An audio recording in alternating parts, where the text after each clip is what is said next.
Scott here, friends. Just doing a part two of humility before glory. I spent a few minutes talking about that the other day and related to how nature and natural things, grasses, growth, sunsets, beauty.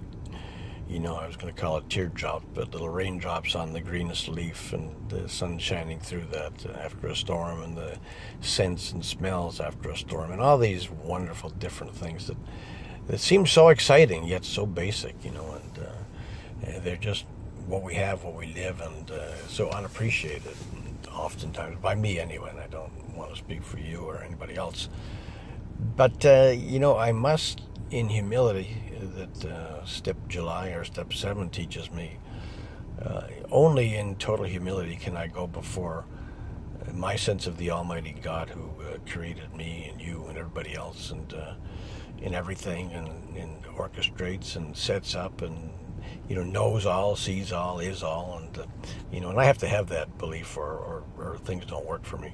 Something has to be in charge and rather than just it's all up to me, because I just cannot do it all myself, and I'm very, very understanding of that and very peaceful because I know that, and I've lifted the ability to control everything in my life off my shoulders, giving it back to the God of my understanding, and now I'm comfortable enough to be at peace in pretty much any situation.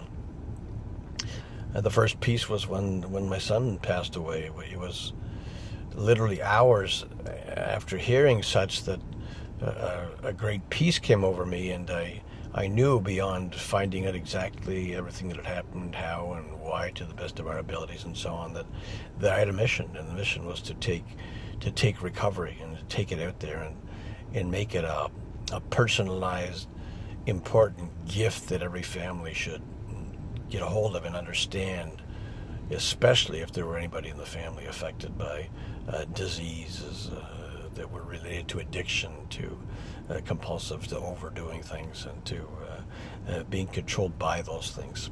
And I learned in a hurry that to appreciate the value of the recovery I had, recovering from what effects I'd been given, in a sense, or what I'd lived through because of my son's illness for the many years, and the in and out of recovery and so on. And I'd recovered from what those things were doing in my mind when I let myself believe that I could control things, and and the harder I tried and the further away actual control seemed, and until I realized I was really powerless over absolutely everybody else, and had little to do with even the outcome of me and who I would become and how that would work. So, but as I say, the lifting of the burdens off of my shoulders when I learned that I was powerless were huge. So anyway, now I have to come, after spending many years and looking at myself and saying to the God of my understanding, Lord, there's a lot of things I don't like about myself, particularly the way I can get angry so quickly and, say things I really am sorry for right after. But Lord, I know the bigger the problem and the harder it is for me to overcome it, the greater the message I'll be able to pass on to others, because the greater the obstacle is to overcome, and the better I am at doing that, the better I'm able to help other people who end up in similar situations. So I thank you for that, and I thank you for these difficulties and the knowledge that they do make me better. They're my journey. They're what I have to live for, because it's in the overcoming of same that I become of value. So I thank you for that, and I know that, and I also know that everybody else must be first.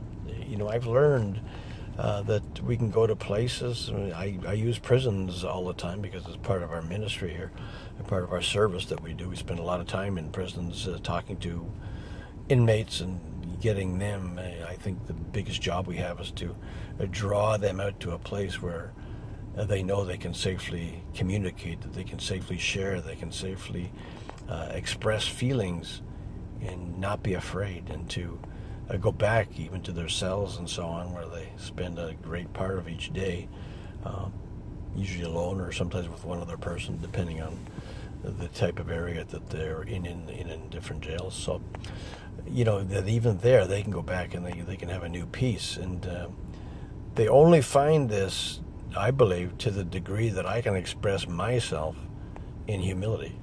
And the more humble I am,